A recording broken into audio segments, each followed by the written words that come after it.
तो आप New York airport से टेक ऑफ करते हैं और लंदन जाते हैं। आप ऊंचाई पर पहुंचते हैं और तब आप तेजी से अपनी सीट में धंस जाते हैं। आप फील कर रहे हैं कि प्लेन और ज्यादा स्पीड पकड़ रहा है और फिर बूम।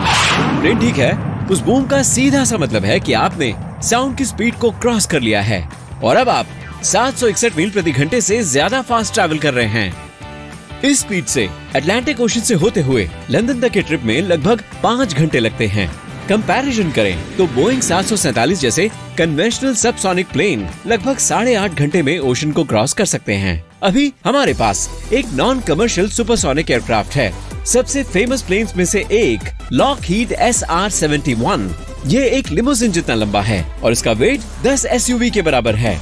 इस प्लेन के नाम हवा में स्पीड का वर्ल्ड रिकॉर्ड है। यह 2193 मील प्रति घंटे तक पहुंच सकता है। इस स्पीड से यह 10 घंटे में ग्लोब का चक्कर लगा सकता है और इसने हमारे न्यूयॉर्क से लंदन तक के रूट को केवल 1 घंटे 54 मिनट में कवर किया।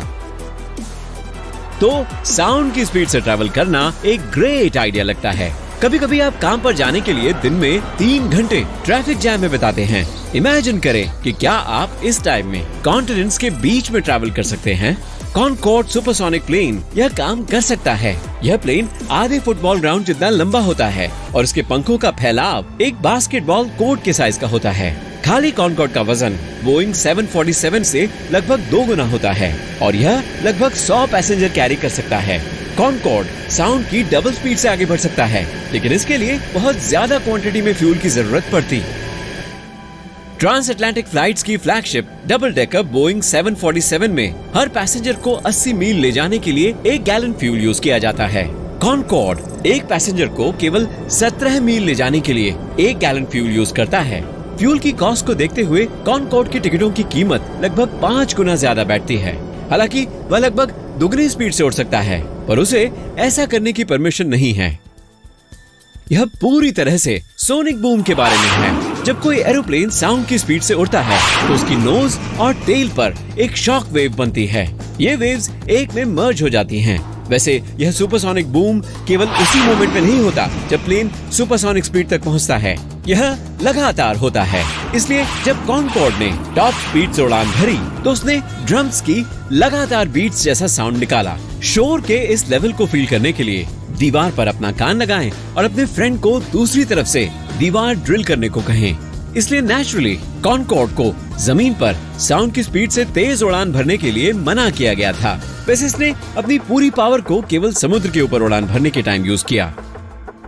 जब हम ट्रैवल करते हैं, हम एयरपोर्ट तक जाने में काफी टाइम खर्च करते हैं। फिर हम चेक इन पर जाते हैं, पासपोर्ट कंट्रोल से गुजरते हैं और बोर्डिंग के लिए वेट करते हैं। फिर हम दूसरी कंट्री में पासपोर्ट कंट्रोल से गुजरते हैं, अपना लगेज उठाते हैं और अपने डेस्टिनेशन तक ड्राइव करते हैं। इस सब में बहुत टाइम लगता है और हाई स्पीड से उड़ने का इतना फायदा नहीं होता।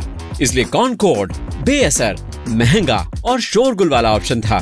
इसलिए बहुत पहले सुपरसोनिक प्लेन्स का इस्तेमाल कई दशकों के लिए थम गया, लेकिन शायद वे जल्द ही वापस आएं।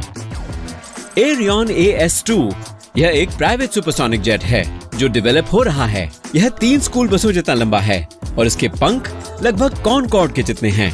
यह लगभग 925 मील प्रति घंटे की स्पीड तक पहुंच सकेगा और न्यूयॉर्क से लॉस एंजलिस और वापसी का डिस्टेंस कवर कर सकेगा। मॉडर्न इंजन्स ने इसे अधिक फ्यूल एफिशिएंट और कम शोर वाला बना दिया है, लेकिन सुपरसोनिक बूम अभी भी एक प्रॉब्लम है। सुपरसोनिक वेव से निपटने के वास्ते स्टडी करने के लिए NASA X-59 quest experimental aircraft develop कर रहा है। प्लेन एक ट्रेन कार की तुलना में थोड़ा लंबा है और एक लिमोजिन के जितने लंबे पंखों वाला है।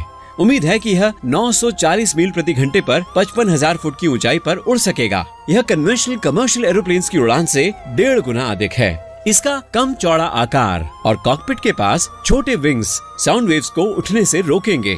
वहीं जमीन से लंबा डिस्टेंस साउंड वेव्स को स्लो होने का टाइम देगा। इंजीनियर्स को उम्मीद है कि जमीन पर सुपरसोनिक बूम का वॉल्यूम लगभग 60 डेसिबल होगा।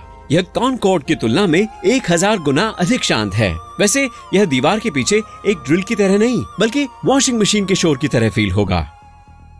अगर इंजीनियर्स तेज आवाज की प्रॉब्लम सॉल्व कर दें और प्लेन्स को जमीन के ऊपर सुपरसोनिक स्पीड से उड़ने दें तो वे रेगुलर फ्लाइट के 6 घंटे की बजाय 2.5 घंटे में न्यूयॉर्क से लॉस एंजलिस के लिए उड़ान भर सकेंगे। एरियन AS2 जैसे एयरक्राफ्ट की कीमत $120 मिलियन से शुरू होगी। उदाहरण के लिए यह सेसना CJ4 से 12 गुना अधिक है, जो कम फ्यूल यूज करता है और लगभग उतने ही लोगों को ले जा सकता है। लेकिन विशाल एयरबस A320 को प्राइवेट जेट के रूप में $500 मिलियन में खरीदा जा सकता है। इसलिए अगर आपका टाइम कीमती है और आप हवा में कम टाइम बिताना चाहते हैं तो आप अपने लिए एक सुपरसोनिक प्लेन खरीद सकते हैं। अगला सुपरसोनिक पैसेंजर कैंडिडेट है spike S512 supersonic business jet. यह 2 इंजन वाला एरोप्लेन है जो लगभग 58 फुट पंखों वाला और बोइंग 737 जितना लंबा है। वहीं यह एरियन AS2 से काफी फास्ट है। स्पाइक की टॉप स्पीड लगभग 1100 मील प्रति घंटा है। यह कन्वेंशनल प्लेन्स के मुकाबले 450 मील प्रति घंटा फास्ट है। इसके मैन्युफैक्चरर प्रॉमिस करते हैं कि प्लेन न्यूयॉर्क से लंदन तक 3 से 4 घंटे में ट्रैवल कर सकता है। न्यूयॉर्क से टोक्यो 12 के बजाय 6 घंटे में, न्यूयॉर्क से अलास्का 6 के बजाय 3 घंटे में और न्यूयॉर्क से दुबई 12 के बजाय 6.5 घंटे में। वी शेप के विंग्स और लंबा कम चौड़ा फ्यूजलाज इसे पॉसिबल बनाते हैं। एक जरूरी एरोडायनामिक फीचर खिड़कियों या टेक्निकल भाषा में पोर्ट होल्स का न होना है। यात्रियों को अंधेरे में न बैठना पड़े, इसके लिए इंटीरियर में चारों तरफ टीवी पैनल्स लगे होंगे। ये स्क्रीन एयरक्राफ्ट के चारों ओर लगे कैमरों से तस्वीरें दिखाएंगी, तो आपको वही व्यू दिखाई देगा जो आप एयरप्लेन की विंडो से देख सकते हैं। लेकिन स्पाइक केवल 18 पैसेंजर्स को बिठा सकता है। यहाँ पर बूम टेक्नोलॉजी सामने आती है। उनका प्लेन अपने विंग्स और लंबे फ्यूजलाज के साथ कॉनकॉर्ड जैसा है। उसमें 55 पैसेंजर बैठ सकते हैं। 2 इंजन विंग्स पर लगाए गए हैं और एक टेल में हैं। वे प्लेन को 1100 मील प्रति घंटे से ज्यादा की स्पीड तक ले जाएंगे। ये कन्वेंशनल एरोप्लेन्स की तरह टर्बोफैन इंजन हैं, इसलिए वे आफ्टर बर्नर यूज नहीं करेंगे और वे ज्यादा शोर नहीं करेंगे। एक्स्ट्रा थ्रस्ट बनाने के लिए इंजन में आफ्टर बर्नर यूज किया जाता है। इंजन में फ्यूल पूरी तरह से नहीं जल सकता और एग्जॉस्ट गैस तब भी जल सकती हैं, तो यह फिर से इग्नाइट होता है और आप एरोप्लेन के इंजन के ठीक पीछे फायर देख सकते हैं। इस तरह के इंजन्स के साथ कॉनकॉर्ड के मुकाबले इस एरोप्लेन को मेंटेन करने की कॉस्ट सिर्फ 25% होगी। इस प्लेन का एक नया वर्जन 68 से 88 पैसेंजर्स ले जा सकेगा। बूम मेकर्स को उम्मीद है कि टिकट की कीमत एक रेगुलर बिजनेस क्लास फ्लाइट के बराबर होगी।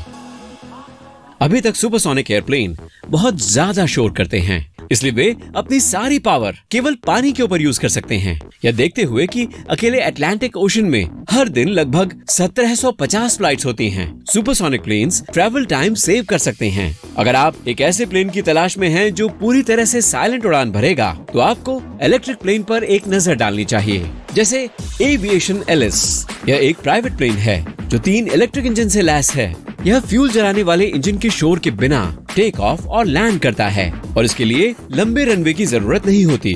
तो प्राइवेट प्लेन्स के लिए एयरपोर्ट्स शहर के सेंटर में हो सकते हैं। यह एयरपोर्ट के लिए ट्रैवल टाइम को काफी कम कर देगा।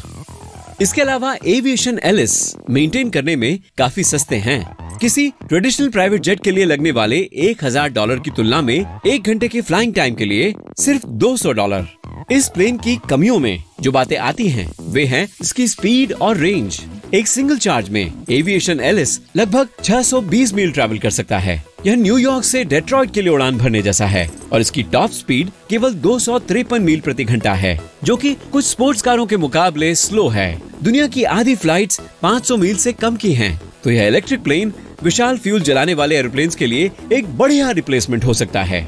हमें बस उनके लिए एयरपोर्ट्स और चार्जिंग स्टेशनों का एक नेटवर्क स्थापित करने की जरूरत है। यह काम लगभग 2000 ऐसे एयरपोर्ट्स पर किया जा सकता है जिनका इस्तेमाल अब बंद किया जा चुका है। वहां आप एक बस की तरह प्लेन में सवार होंगे और यह आपको आपके डेस्टिनेशन तक ले जाएगा।